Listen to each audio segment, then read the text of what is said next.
안녕하세요. 내과 주치의와 신장내과 전문의 조동혁입니다. 코로나19 문제가 심하면서 시청자분들 중에서 비타민C에 대해서 강의를 해달라고 하신 분들이 많이 있었는데요. 제가 일부러 그 부분에 대해서는 좀 말을 피하고 있었습니다. 제가 무엇이든 물어보세요라는 생방송에서는 비타민C에 대해서 여러 차례 질문이 와서 생방송할 때는 제가 바로바로 말씀을 드렸었는데요. 비타민C에 대해서 따로 이렇게 방송을 하지 않았습니다. 그 이유가 제가 5년 전에 LA에 와서 하이도스 바이타민 C, 일명 메가도스 비타민 C 아니면 항산화 주사 치료를 한인타운에서는 제일 처음으로 시작을 하면서 그 논란의 여지가 좀 있어서 그 부분에서는 말을 하지 않고 현재는 저희 부모님을 비롯한 우리 가족 그리고 소소히 몇 분들에게만 치료를 하고 있기 때문에 그 후에도 이 부분에 대해서는 특별히 말을 피했습니다. 제가 하는 것이 다른 의사분들이 잘 모르는 부분들이 많으셔서 그것 때문에 공격을 받는 것이 있었고, 그렇다고 제가 굳이 구설수에 오를 이유도 없고 해서 가족과 친한 지인들 위주로 좀 해주고 있는데요. 이번 코로나19로 인해서 비타민C에 대한 관심이 좀 더 많아졌고, 그러다 보니까 비타민C에 대해서 너무 황당한 가설들과 잘못된 말들, 아니면 예전의 지식들을 가지고 왈가불가를 하는 분들이 많아서 오늘 비타민C에 대해서 좀 완전 총정리를 한번 해드리려고 합니다. 이 분량이 너무 많다 보니까 몇 번의 시리즈로 좀 하려고 하니까 양해해 주시고요. 그리고 왜 의사들이 비타민C에 대해서 다른 견해를 가지고 있거나 다른 말을 하는지에 대해서 좀 더 알려드릴 겁니다. 오늘 강의는 역사 강의 같기도 하고 때로는 꽤 고난도 이야기도 나오기 때문에 솔직히 의대생들이 더 들을 만한 내용일 수도 있으니까 좀 어려우시다면 양해해 주시기 바랍니다. 자, 비타민C에 대해서 많은 견해들이 있는 가장 큰 이유가 대부분의 사람들이 비타민C에 대해서 아주 작은 부분적인 지식만 가지고 있다 보니까 자기가 아는 그 굉장히 부분적인 사실이 모든 거라고 믿고 외치게 됩니다. 그러다 보니까 서로 다른 이야기를 하게 되고 말이 다르게 되거든요. 따라서 오늘 비타민C에 대해서 왜 그런 여러 견해가 나오게 되었느냐를 정말 과학적이고 깊이 말씀을 정확하게 드리려면 모든 것을 이야기해야 되기 때문에 말이 길어질 수밖에 없는데요.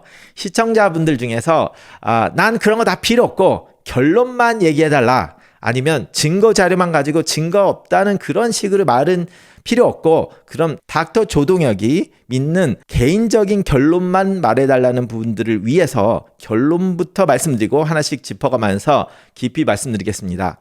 현재 나와 있는 과학적인 증거들이 모든 게 명확하게 증명되어 있는 것은 아니지만 그 과학적인 자료들을 토대로 저희 생각은 건강한 사람들이 건강을 챙긴다고 하면 비타민C의 경구 복용은 하루 500ml에서 1000ml 정도를 복용하시면 되고요. 좀 컨디션이 안 좋다, 감기가 걸리는 것 같다 하면 2000mg 정도를 드셔도 무난하다고 생각합니다. 자, 물론 여기에 여러 자료가 있고요. 다소 논란의 여지가 있습니다.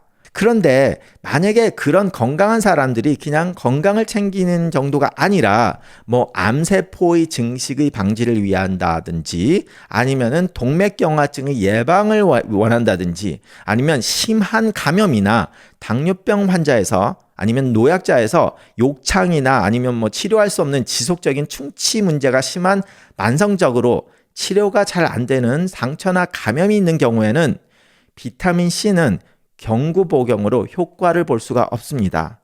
효과를 보려면 오로지 정맥 주사만 그 효과를 볼 수 있다는 자료들을 제가 나중에 보여드릴 건데요. 그렇게 비타민C를 경구 복용으로 하는 것이 한계가 있고 몸에서 충분히 비타민C를 활용하려면 정맥 주사로만 가능하다는 것은 그동안 분자생물학의 발전으로 인해 지난 10년 안에 나왔기 때문에 특정 의사들이나 아니면 사람들이 경구 복용으로 메가도스의 비타민C를 먹으라는 것은 1980년대까지의 생각이었던 것이고 더 이상은 맞지 않는 이야기라는 것을 먼저 결론으로 말씀드리겠습니다. 자, 여기까지가 저희 짧은 결론이고요. 말씀드렸지만 약간의 논란의 여지는 있습니다. 그렇지만 제가 지금 말씀드리는 여러 가지 과학적인 증거로 인해서 제가 생각하는 개인적인 견해라고 말씀을 드리고요. 그럼 그 증명된 이야기를 세세하게 한다면 먼저 비타민C에 대해서 많은 다른 견해들이 있는 가장 큰 이유를 생각해 봐야 되는데요. 그 이유가 과학과 의학의 발달 때문이라서 새로운 정보가 나오면서 변화가 되었기 때문입니다. 따라서 왜 의사들이 비타민 C에 대해서 다른 말을 하는가의 가장 큰 이유를 보려면 그 의사가 어느 시대 논문까지 공부를 했느냐에 따라서 바뀌게 되기 때문에 비타민 C의 지식이 발전된 것을 시대적으로 먼저 말씀드려야 해서 그 이야기를 먼저 하겠습니다. 물론 가끔가다 요즘 나온 논문들이 별로 신빙성이 없어서 그건 못 믿겠다 말씀하시는 분들도 당연히 있다는 것은 참고하시기 바랍니다. 또한 비타민 C가 우리 체내에서 광범위한 부분에서 쓰이기 때문에 그 기능 중에서 어떤 한 부분을 보느냐에 따라서, 그리고 그것을 경구복용했냐 아니면 정맥 투여를 했느냐에 따라서 그 효과나 의미가 달라지기 때문에 이 점도 생각을 하시면서 들으셔야 됩니다. 워낙 광범위한 기능이 있다 보니까 제가 지금까지 나온 비타민C에 대한 논문들을 간추려서 쓴다고 하면 몇백 페이지 책을 한 권이 아니라 여러 권에 걸쳐서 설명할 수밖에 없는 분량이다 보니까 오늘 강의는 아주 짧게 한다고 해도 길 수밖에 없다는 점 이해해 주시기 바랍니다. 그래서 아무래도 이 강의가 길어지다 보니까 비타민C에 대해서는 몇 번 시리즈로 말씀을 드릴 수밖에 없을 것 같습니다. 또한 비타민C와 동맥경화증에 대해서 이야기를 하려면 비타민C가 처음으로 발견되기 그 이전까지 이야기를 해야 되기 때문에 비타민C와 동맥경화증에 대해서는 다음 시간에 이야기를 좀 해드리고요. 먼저 비타민C를 발견한 그때부터 이야기를 좀 해보겠습니다. 자, 먼저 단어 정리가 좀 필요합니다. 일반인들이 부르는 비타민C는 학술적으로 아스코르빅 애시드이라고 부르고요. 비타민C가 알려지지 않았던 1700년도에 장기간 항해하는 선원들이 걸리는 스컬비라는 병이 오렌지나 라임 같은 과일의 시트러스 과일을 먹으면 방지할 수 있다고 1947년 영국 해군의 의사인 닥터 제임스 린드에 의해 발표가 되었었습니다. 그 후 1912년에 카지미르즈 펑크라는 사람이 비타민이라는 말을 시작을 하게 되는데요. 그분이 이렇게 비타민에 대해서 이제 정리를 하는데 아주 작은 미량이지만 몸에 꼭 필요한 이런 바이탈한, 꼭 생명에 필요한 거를 바이탈이라고 하거든요. 그 바이탈한 미네랄을 비타민이라고 하면서 이 비타민이 여러 가지가 있는데 지금 우리가 아는 비타민 A, 비타민 B, 비타민 C, 비타민 D, 비타민 E 이런 식으로 말을 시작하게 된 시점이 그때였는데요. 그때 지금 말씀드렸던 항해를 오래 해서 선원들이 걸리는 이 스컬비라는 병이 뭔가 밝혀지지 않았던 그 물질 C라는 말을 했고 그 C가 결핍이 되면 이 스컬비 병이 걸리는 것일 거라고 그냥 이야기를 정리를 했었습니다. 그 비타민C가 뭔지는 몰랐지만 그럴 거라는 얘기가 이제 가설이 나온 거죠. 그래서 이 비타민C가 학회에 1907년 엑셀 홀스트와 알프레드 프롤리치 라는 분들이 비타민C 같은 것에 대해 언급을 했기는 했습니다. 하지만 실제로 비타민C를 아이솔레이션해서 퓨리파이해서 추출을 한 사람은 1928년에 알버트 스웬즈워키라는 헝가리 사람인데요. 75th anniversary of Albert Szent-Györgyis Nobel Prize Award, which he received in 1937 for isolating vitamin C and for his research on the Krebs cycle. 제가 발음을 절대로 못하겠습니다. 아무리 이거 들어도 어떻게 발음을 하는지 잘 모르겠어요. 알버트 스웬즈워키 뭐 이런 식으로 말을 하는데 하여튼 이분에 의해서 처음으로 비타민C 물질을 추출을 했는데요. 그분은 이것을 헥스유로닉 애시드이라고 그때는 명칭을 했고요. 그것이 결국 비타민C의 발견이 되는 겁니다.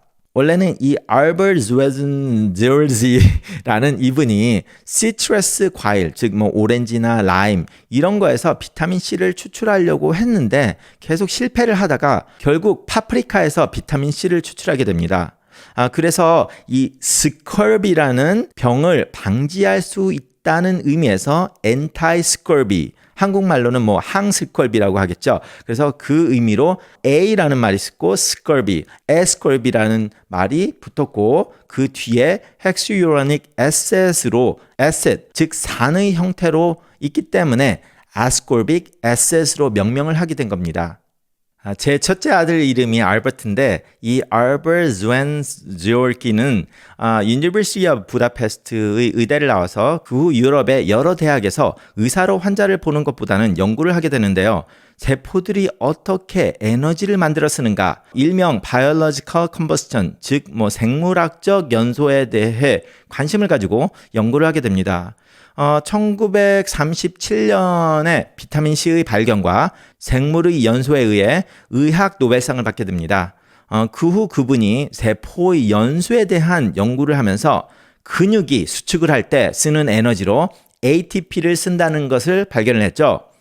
요즘은 꼭 생물학이나 생화학을 공부하신 분이 아니라도 ATP가 우리 에너지 자원으로 쓰인다는 것은 알고 계시죠? 그런데 생물학이나 생화학을 전공하신 분들은 모두 아는 유명한 크랩 사이클이 있잖아요. 그 크랩 사이클을 발견하는데 기초가 되는 분이기도 합니다. 크랩 사이클은 알버트 즈웬지오르키 박사가 시트러스 과일들을 연구해서 퓨머릭 에셋의 발견을 기반 두어서 한스 아돌프 크랩스와 윌리엄 알터 잔슨이 크랩 사이클을 총정리를 해서 닥터 크랩은 이 크랩 사이클로 노벨상을 받게 됩니다. 그런데 이렇게 자신의 이름을 딴 크랩 사이클의 다른 이름이 시트릭 애시드 사이클이라고 부르는 이유가 이 크랩 사이클의 많은 단계가 알버트 즈웬지오르키가 발견한 시트릭 애시드 발견으로부터 시작하기 때문이고 TCA 사이클이라고도 부르죠. 그리고 그 사이클을 돌려서 결국 나오는 것이 ATP고 이것이 세포들의 대사작용, 에너지 연소와 관련이 있게 되는 것입니다. 자, 여러분, 지금까지 비타민C에 대해서 하나도 말을 못했는데 이 기본을 다 알려드리려면 이런 식으로 하나하나 너무 광범위한 학문이다 보니까 비타민C를 모두 설명하자면 그 설명이 너무 광범위하게 될 수밖에 없는 거예요. 자, 하여튼 이렇게 1928년 비타민C가 알버트 즈웬지오르키에 의해서 발견이 되는데요. 이 비타민C 이야기를 하면 가장 흔하게 나오는 이름이 라이너스 폴링입니다. 잘 모르시는 분은 비타민C가 라이너스 폴링 박사가 발견한 것처럼 잘못 아시는 분들도 있는데요. 그건 아니고요. 라이너스 폴링 박사는 비타민C가 사람들 사이에 유행을 하게 만든 사람이죠. 결국 의학계에는 너무 신빙성이 없는 가설까지 내세워서 비타민C의 왜곡을 만들어냈다는 말까지 들을 정도로 유행을 하게 만든 장본인이기도 합니다. 원래 라이너스 폴링 박사는 화학 전공이고요. 오레간에 작은 아주 아름다운 도시가 하나 있어요. 코발리스라는 동네가 있는데 오레간 주립대학이 거기 있는데요. 거기를 나온 사람이고 얼마 전 라이너스 박사의 연구소가 그리로 다시 복구를 했죠. 제가 10년 전에 그 동네로 이주를 해서 병원까지 할까 생각을 했었기 때문에 제가 코발리스에 대해서는 좀 의미가 있고 아는 동네인데요. 하여튼 이 라이너스 폴링 박사가 학부를 거기서 나왔고 그 후 제가 가끔 자전거를 탈 때 보이는 그 산 밑에 있는 칼텍이라는 서부의 MIT라고 하면 서러울 정도로 유명한 대학을 나왔습니다. 우리가 아는 나사의 항공기술이 굉장히 많은 것이 칼텍에서 만들어졌고 이런 칼텍에서 박사학위를 하면서 그 칼텍의 교육 배경으로 인해서 처음으로 퀀텀 메커닉을 이용한 퀀텀 케미스트리를 창시한 퀀텀 케미스트리 아버지라고 할 수 있는 사람입니다. 자신의 전공으로 박사학위 때 내놓은 논문이 The Nature of the Chemical Bond and Structure of Molecular and Crystal 이라는 논문이 있었는데요. 그 공헌으로 인해서 1954년에 노벨상을 받게 됩니다. 이 퀀텀 케미스트리가 뭐냐면 이분이 이 논문을 썼을 때는 엑스레이 크리스탈로그래피라고 해서 엑스레이를 이용해서 물질을 분석을 하는 기술이었는데요. 이것을 이용해 가지고 화학에서 분자들이 본딩을 보고를 했고 그리고 DNA 모양 등을 볼 수 있는 화학 물질을 분석하는 그런 기능 등을 연구해서 노벨상을 받게 됩니다. 그리고 그것이 발전돼서 현대 이제 몰레큘러 바이올로지 뭐 쪽에서는 MMR 스펙트로스코피라는 이런 기술들이 있게 되는데요. 결과적으로 몰레큘러 바이올로지, 즉 분자 생물학의 근원이 되는 거죠. 자, 이 닥터 라이너스 폴링이 1967년에 제의 모교인 UC 샌디에고 교수로 몇 년 있다가 나중에는 스탠포드로 옮겨가셨는데요. 뭐 저는 나이가 한참 어리기 때문에 제가 UC 샌디에고를 다니던 1992년에는 뭐 이분이 그 대학교의 교수로 있지는 않았고, 그렇지만 그분이 있었던 그 덕분에 제가 UC 샌디에고에서 동물 생리학 전공을 할 때 들어야 했던 뭐 바이오케미스트리나 올가닉 케미스트리에서 뭐 MMR 스펙트로스코피 등을 이용해서 분자들을 분석하는 그런 실험들을 직접 했었는데, 뭐 이런 기술의 아버지라고 할 수 있는 사람이죠. 자, 그런데 이분은 의사는 아니고 굉장히 똑똑하신 화학자였죠.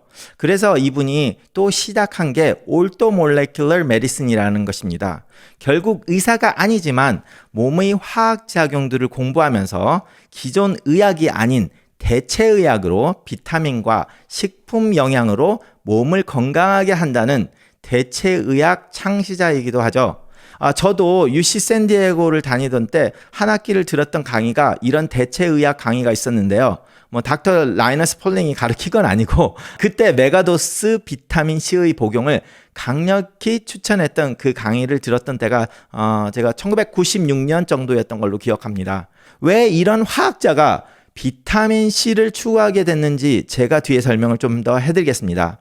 뭐 하여튼 이 닥터 라이너스 폴링이 전공은 의학이 아니고 화학이었고, 사람들이 닥터 라이너스 폴링이 노벨상을 받은 게 비타민 C나 대체의학과 관련이 있는 것처럼 봤는데 절대 그건 아닙니다.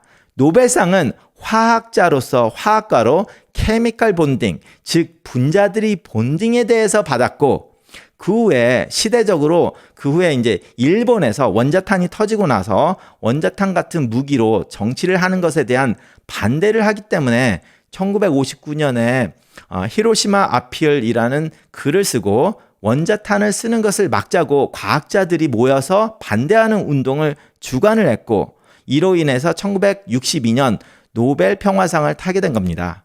그러다 보니까 누가 이런 말을 해요. 그 사람은 그냥 오지랖이 넓은 사람이었구나. 뭐 화학자가 노벨 평화상을 탄 거는 오지랖이 많아가지고 그런 거를 한 거다. 뭐 이런 식으로 말을 하는 것도 듣기도 했는데요.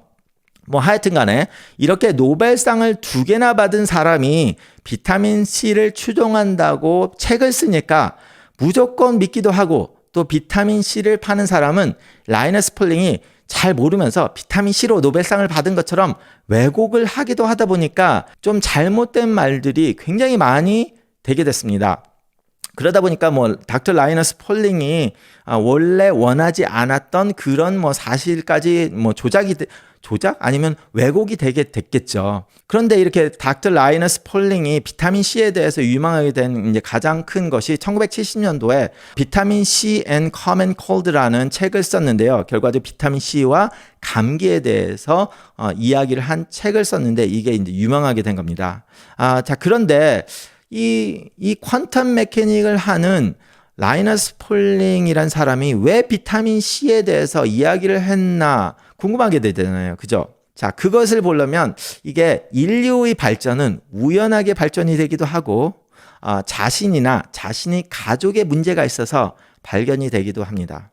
제가 제 병원에서 항산화 치료 주사를 하게 된 이유가 원래는 제 조카가 자폐증이 있어서 뭐 제 조카를 도와주려고 제가 자체적으로 공부를 하고 연구를 하기 시작을 했고, 그리고 뭐 저희 어머니가 수십 년 동안 굉장히 심한 편두통 때문에 시달리셨어요. 그러다 보니까 그것을 너무 힘들어 하셔서 제가 라스베가스에서 병원을 접고 나서 LA로 오면서 한 9개월 동안을 쉬었는데, 그렇게 쉬는 동안에 이쪽 부분에 대해서 굉장히 공부를 많이 했거든요. 그래서 5년 전에 제가 LA에서 병원을 시작할 때 저희 병원에서 한인타운에서는 처음으로 현대의학의 기초로 한 항산화 치료를 시작을 했다가, 그것을 아무것도 모르는 사람들이 대부분의 의사분들이다 보니까 아무래도 구설수가 많아져 가지고, 그래서 그냥 저희들은 그냥 저희 가족하고 그리고 저희 부모님 그리고 뭐 아는 지인들 아니면 환자들 중에서 벌써 알고 오신 몇 분한테만 좀 해주고 있는 상황입니다. 하여튼 저도 이제 시작을 그렇게 했는데,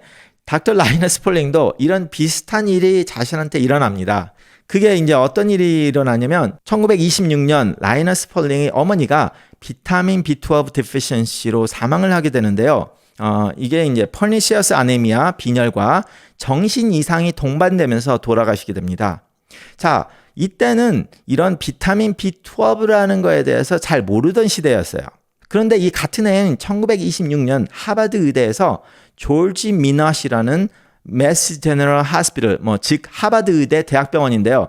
여기서 닥터 멀피와 같이 퍼니시어스 아네미아 환자에서 생간을 하루에 0.5파운드, 0.23kg이라고 이제 계산해 보니까 나오는데 그 정도를 섭취하니까 퍼니시어스 아네미아를 치료할 수 있다는 발표를 하게 됩니다. 그래서 닥터 마이너스는 이 발견으로 인해서 1934년에 노벨 의학상을 받게 됩니다. 자, 그런데 그 이후에 1941년에 라이너스 폴링이 브라이츠 디지즈라는 병에 걸리게 되는데요. 이게 현대의학에서 부르는 사구체 신염, 즉 저희 전공인 사구체 신염 글로메룰러 네프라이티스 병이라고 하는데요. 이것에 걸리는데 그때는 이제 이것을 브라이츠 디지즈라고 했습니다. 그때 이 병에 걸리면 치료 방법을 몰랐으니까 그냥 다 죽는 거였어요. 그냥. 투석 같은 것이 일반화되어 있지도 않았고 투석을 한다라고 하더라도 1960년 70년 이 정도 때까지도 투석하면 한 달 정도에 다 죽었거든요. 그러다 보니까 이 병으로 인해서 닥터 라이너스 폴링은 이제 스탠포드 대학에 있는 신장내과 의사인 닥터 토마스 아디스를 찾아가게 됩니다. 이 닥터 토마스 아디스는 이 사구체 신염의 치료로서 신장을 휴식을 해야 된다는 그런 신념 아래서 저염식과 저탄수화물 식사를 처방하게 됩니다. 그때는 이 사구체 신염에 대해서 잘 모를 때였고, 뭔가는 모르는데 이제 특별한 치료가 없었기 때문에 이런 신장을 휴식을 한다는 이런 치료가 미친 짓이라 생각을 하는 시대였기도 했죠. 그런데 이제 이 스탠포드 교수가 그렇게 했고, 그게 지금 현대사회의 신장질환에서도 저염식 소식하라는 말을 많이 하죠. 그게 이제 맞아떨어졌다는 거죠. 하지만 그때는 그런 개념이 없었을 때였고, 제가 여기 보여드리는 사진을 보면 실제 닥터 라이너스 폴링이 1941년 4월 23일 날 쓴 식단 일기를 사진으로 이제 지금 그 사람이 모교인 오레간 주립대학 자료 모음집에 있습니다. 그래서 이 라이너스 폴링은 이런 식단을 14년간 하면서 신우신염을 회복하게 되고 94세까지 살게 됐죠. 솔직히 신우신염은 치료를 안 해도 사는 사람은 있긴 있었습니다. 근데 이제 이것을 하면서 자신이 이제 나았다고 생각을 하게 됐죠. 그리고 그게 도움은 됐고. 자, 라이너스 폴링 입장에서는 자신의 어머니도 그때 돌아가셨을 때 그때 의학으로는 몰랐지만 결과적으로 비타민 B12의 결핍으로 돌아가셨고, 그것을 간단히 B12의 섭취, 지금은 주사로 주지만 그렇게 섭취를 하면 살았을 병이었고, 자신도 식사를 조절해서 죽을 병을 낳았으니까 어떻게 생각하겠어요? 제대로 잘 먹으면 장수할 거라고 믿게 될 수밖에 없고, 그러다 보니까 이 비타민에 대해서 관심을 안 가질 수가 없게 되는 거죠. 자, 이분이 퀀텀 메커닉의 기술을 이용해서 분자 생물학의 시작점에 있었다고 했잖아요. 그래서 그런 기술을 이용해서 1949년에 시클셀 아네미아의 원인을 발견하게 됩니다. 제가 동물 생물학 전공을 할 때 1994년에 시험 문제에서 시클셀 아네미아의 원인으로 히모글로빈 A가 히모글로빈 S로 바뀌는데 그 이유가 뭐냐라는 시험 문제가 나왔던 기억이 나요. 그런데 이 유전병으로 그 답이 베타글로빈 체인에서 아미노 애시드인 발라닌이 글루타믹 애시드로 바뀌기 때문이라는 게 답이었는데, 이렇게 바뀌면서 우리가 피에서 산소를 운반하는 헤모글로빈이 산소 포화도가 떨어지면 시클이란 낫 모양으로 바뀌면서 문제를 만드는 병이라는 겁니다. 하여튼 이분이 이런 퀀텀 메커닉을 이용해서 퀀텀 케미스트리, 분자생물학적인 기술로 이런 병의 이유를 찾아냈고 1951년에는 알파 힐릭스까지 발견하게 되는데요. 그렇게 하고 나서 이분이 이제 연구 프로젝트를 좀 바뀌면서 뭐를 할까 고민을 하다가 정신학적 문제에 집중을 하게 됩니다. 왜냐하면 자신의 어머니가 퍼니시어스 아네미아를 동반하는 비타민 B12 결핍으로 정신 이상을 불러와서 결과적으로 돌아가셨고, 뭐 이게 B12의 결핍은 뭐 손발이 저리거나 근육이 약해지거나 균형을 잃는다든지 심해지면 기억 상실과 뭐 의식 혼란까지 나타나게 되는데요. 자신의 어머니가 이 비타민 B12의 결핍으로 인해서 이런 기억 상실과 지식 혼란이 오면서 사망을 했다고 나옵니다. 그리고 또 자신의 아들이 하버드 의대를 졸업을 하고 정신과 레지던트를 시작하는 때가 그때예요. 그러다 보니까 자신도 정신학적 문제에 집중을 하게 됩니다. 그런데 그러다 보니까 이제 1965년에 닥터 아브람 호퍼를 만나게 되는데요. 이분이 정신과 의사인데 정신분열증 환자를 메가 비타민 테라피를 통해서 고친다고 하는 사람이었습니다. 이 닥터 호퍼는 마약인 LSD나 알코올 중독자도 이런 비타민을 과다 복용을 시키면서 고친다는 사람이 있는데요. 콜레스테롤도 고용량 나야신을 줘서 고친다는 사람이었죠. 현대의학에서도 그렇게 쓰고 있고, 물론 의학계에서 다른 것도 해서 이제 많은 지탄을 받기도 한 사람이었는데요. 뭐 한국에서는 술을 드시는 분들이 많지만 이제 안주를 많이 맡기 때문에 이 비타민 결핍이 한국 알코올 중독자에서는 많지는 않아요. 그렇지만 미국이나 서양에서 알코올 중독자는 밥도 안 먹고 술만 마시는 사람들이 꽤 많거든요. 그러다 보면 그 사람들은 여러 개의 비타민 결핍이 되게 돼요. 그래서 뭐 폴레이트, 비타민 B6, 다이아민, 비타민 A가 이제 가장 대표적으로 결핍이 되는데요. 이렇게 심한 술 중독자들이 이 비타민 결핍으로 인해서 정신 이상이 오게 되는데요. 정신 이상, 뭐 기억력 감퇴, 혼수 상태까지 빠질 수 있는데 의학적인 진단으로 월니키 엔세팔로패시나 콜사코프 신드롬이라고 하는 그런 것들이 있는데요. 이것들은 제가 의대 다닐 때도 시험에 나왔었고 이건 지금에도 시험에 나올 정도로 알코올 중독자의 정신 이상이 올 때 아니면 응급실에서 알코올 중독자가 뭐 혼수 상태나 뭐 이런 정신 이상으로 오게 되면 치료를 할 때 월니키 엔세팔로패시를 치료하기 위해서 반드시 고용량의 다이아민 정맥 주사를 줘야 하거든요. 현재도 그렇게 하고 있습니다. 500mg의 뭐 다이아민을 하루 3번 정맥 주사로 이틀에서 3일 주고 그 다음에 뭐 250mg을 줄여서 뭐 하루에 3번씩 해서 뭐 5일, 6일 이렇게 치료를 하거든요. 하여튼 그 옛날에 이런 질병의 원인을 정확하게 모를 때 이렇게 비타민을 고용량으로 치료를 하니까 정신 이상자들이 죽지 않고 살았다 하니까 라이너스 폴링이 닥터 아브람 호퍼를 만나고 보니까 그 전에 자신 어머니가 비타민 B12로 결핍으로 정신 이상이 오고 결국 사망을 했고 자신도 브라이스 디지즈라는 현대의학으로는 치료 방법이 있는 신장염이지만 그 옛날에 걸렸을 때는 다 죽는 병이었는데 그것도 음식으로 치료가 됐고 이렇게 하다 보니까 이분이 음식으로 모든 병을 치료할 수 있다는 신념이 생길 수밖에 없죠. 문제는 이런 병들이 다 비타민 결핍의 병이었던지 아니면 치료 방법 중에 음식 제한이 있었던 그런 치료가 맞는 병이었다는 것이었죠. 그러니까 자신이나 자신 가족이 겪게 되고 그 치료가 그것이라고 이제 밝혀졌으니까 자신은 그렇게 믿고 나갈 수밖에 없었던 이제 상황이 만들어졌다는 겁니다.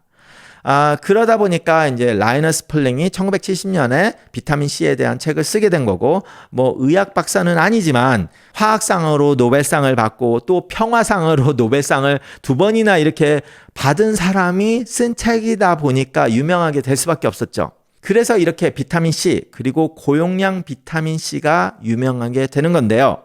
이 유명세는 1980년 유명한 미국의 대학교인 메이오 클리닉의 실험에서 잘못되었다고 밝혀지면서 비타민 C의 그 유명세가 한풀 꺾이게 되는데 그 추후에 또다시 이 임상 실험에 대한 문제가 다시 제기되면서 다시금 비타민 C에 대한 그리고 그 사이에 더욱 발전된 분자 생물학으로 인해서 비타민 C에 대한 더 많은 이해와 지식이 쌓이다 보니까 2010년을 계기로 다른 방법의 비타민 C의 치료요법이 나오게 되는데요. 이것에 대해서는 다음 시간에 말씀드리겠습니다. 감사합니다.